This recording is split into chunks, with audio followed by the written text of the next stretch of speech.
नमस्कार दोस्तों, मैं हूं जिग्नेश परमार और आप सबका स्वागत करता हूं मेरे इस चैनल निवेश ज्ञान में। आज इस वीडियो में हम बात करेंगे वेल्थ एक्यूमुलेशन थ्रू एसआईपी, यानी कि एसआईपी करके आप वेल्थ एक्यूमुलेशन कैसे कर सकते हैं। यानी कि सिस्टमेटिक इन्वेस्टमेंट प्लान के द्वारा आप म्यूचुअल फंड में इन्वेस्ट करके आप वेल्थ यानी कि संपत्ति कैसे जमा कर सकते हैं, इसके बारे में मैंने आपको इस वीडियो में बताया है। तो दोस्तों, इसके लिए आपको इस वीडियो को अंत तक देखना चाहिए। पसंद आए तो लाइक कीजिए, कमेंट कीजिए और शेयर भी कीजिए। और अगर अभी तक आपने इस चैनल को सब्सक्राइब नहीं किया है तो जल्द से जल्द सब्सक्राइब कर लीजिए।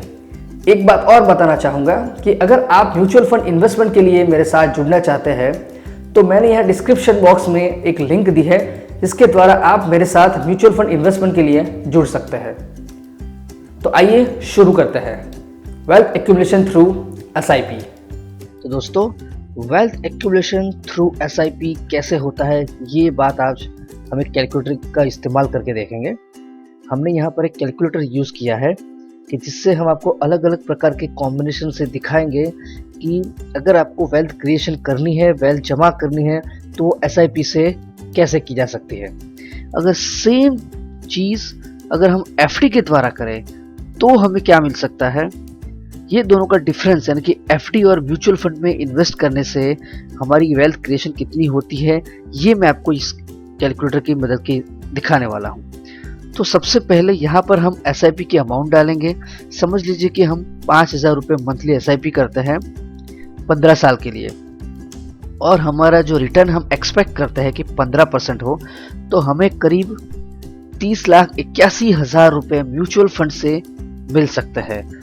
और उसी टाइम के अंदर सपोज हमने 7% के इंटरेस्ट रेट के हिसाब से एफडी की है, हमको मिलेंगे 13,10,000 रुपये जितना। तो यहाँ पर ये जो आपको ग्राफ दिख रहा है, जो डिफरेंस है एफडी और म्यूचुअल फंड का, ये बहुत ज़्यादा बड़ा है। ये जो गैप है दोनों की इनकम में, ये बहुत ही बड़ा रीज़न है कि हमें क्यों म्यूचुअल फंड में इन्वेस्ट करना चाहिए और क्यों एफडी में इन्वेस्ट हमें नहीं करना चाहिए। यहाँ पर हमने 5,000 रुपये लिए हैं। हम यहाँ पर अगर 10,000 रुपये इन्वेस्ट करते हैं हर महीने 15 साल के लिए, तो हमारी वेल्थ एक्यूमुलेट होती है करीब 61,63,000 जितनी। और जबकि उसी टाइम में अगर हम एफडी करते हैं तो हमें मिलते हैं 26,20,000 जितना। अगर हमारे पास यहाँ पर हम 15,000 की एसआईपी करते हैं 15 साल के लिए, तो करीब 92,45,000 रुपये है। जबकि यहाँ पर एफडी के द्वारा हमें मिल सकता है ज़्यादा से ज़्यादा 40 लाख, उससे ज़्यादा नहीं। ये तो था 15 साल के लिए। मान लीजिए कि LIC जो होती है वहाँ पे 21 साल या 25 साल का लॉक इन पीरियड होता है। तो यहाँ पे अगर हम 25 साल के लिए म्यूचुअल फंड में इन्वेस्ट करते हैं तो देखिए, तो हमें यहाँ पे करीब 4 करोड़ जितना मिलता है। 15,000 की एसआईपी करनी है 25 साल के लिए, तो 25 साल के बाद हमें मिलेंगे 4 करोड़ 13 लाख रुपए। और जबकि उसी टाइम के अंदर अगर हमने एफडी की है तो हमको ज़्यादा से ज़्यादा मिलेगा 86 लाख, यानी कि 86 लाख जितना ही हमारी वेल्थ हमें मिल पाएगी। ये था 15,000 के लिए 25 साल के लिए। तो यहाँ पर ये आपको एसआईपी अमाउंट डालनी है। यहाँ पे सपोज पकड़ लीजिए आप 5,000 की एसआईपी करते हैं। एसआईपी का टेन्योर आप रखिए 15 साल। एक्सपेक्टेड रिटर्न आप 15 साल लिख सकते हैं। अगर आपको डाउट है तो आप 14 साल हम पकड़ लेते हैं। तो समझ लीजिए कि अगर आपने 5,000 रुपये हर महीने 15 साल के लिए इन्वेस्ट किया है, तो 14% के रिटर्न के हिसाब से आपको मिलेंगे 28,26,000 रुपये। और अगर बिल्कुल उसी टाइम पे अगर आपने 7% की एफडी को 31% के टैक्स स्लैब में अगर आपने इन्वेस्ट किया है, तो आपके पास सिर्फ 13 लाख रुपए मिलेंगे। तो दोस्तों, ये डिफरेंस है कि एसआईपी और एफडी के बीच में। तो यहाँ पर आप देखेंगे कि अगर आपने एफडी में इन्वेस्ट किया होता तो आपको सिर्फ 13 लाख मिलता, और अगर इसीलिए और आपने म्यूचुअल फंड में इन्वेस्ट किया है तो आपको 28 लाख रुपए मिलने वाला है। ये था 5,000 रुपये का एग्जाम्पल। अगर आप यहाँ पर 10,000 की एसआईपी करते हैं 15 साल के लिए,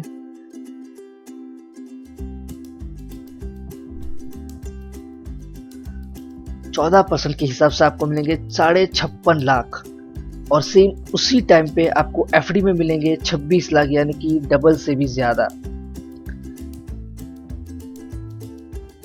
यहाँ पर अगर आप 15% इंटरेस्ट करते हैं तो ये देख लीजिए फर्क, सीधे 5 लाख का फर्क हो जाता है 15 लाख में।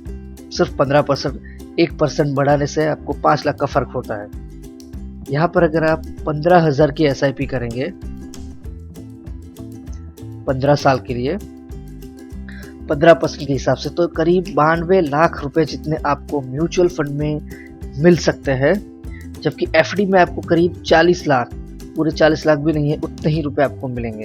तो ये देखिए, ये जो डिफरेंस दिख रहा है आपको, इतना डिफरेंस है एफडी और म्यूचुअल फंड में। तो उसी तरह से समझ लीजिए कि अगर आपने टेन्योर बढ़ा लिया, जैसे कि LIC में होता है 25 साल का टेन्योर, 21 साल का टेन्योर, तो यहाँ पर आप 21 साल का टेन्योर पकड़ लेते हैं, तो ये देख लीजिए डिफरेंस 15% के हिसाब से तो करीब 2.5 करोड़ जितने होते हैं, लेकिन अगर हम 14% लिखते हैं तो भी 2 करोड़ जितने आपको मिल सकते हैं 21 साल में।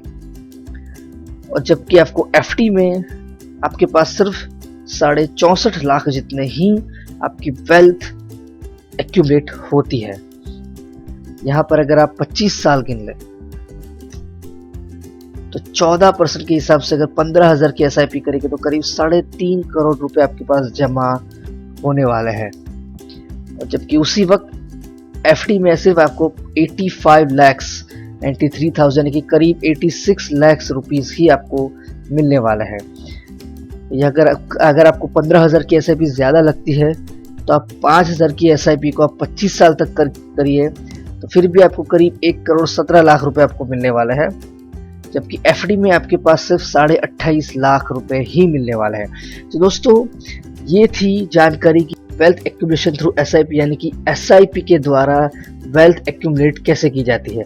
यहाँ पर मैंने आपको 2 डिफरेंस दिखाए हैं, SIP का और एफडी का। ये जो डिफरेंस आपको दिखा है ये बहुत ही बड़ा डिफरेंस है। मतलब अगर आपको वेल्थ एक्यूमुलेट करनी है तो आपको एफडी के पीछे नहीं भागना है, क्योंकि एफडी का रिटर्न और इन्फ्लेशन का रिटर्न में ज़्यादा फर्क नहीं होता है। तो आपको इन्फ्लेशन को बीट करने के लिए भी आपको SIP में ही इन्वेस्ट करना है, और यहाँ पर आपको लंबे टाइम के लिए बहुत अच्छा सा आपको रिटर्न मिलता है, एक अच्छी सी वेल्थ आपकी जनरेट होती है।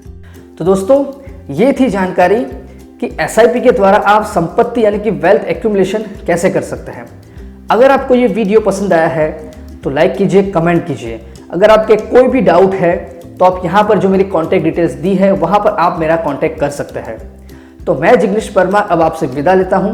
मिलते हैं अगले वीडियो में एक और महत्वपूर्ण जानकारी के साथ। जय हिंद, जय भारत।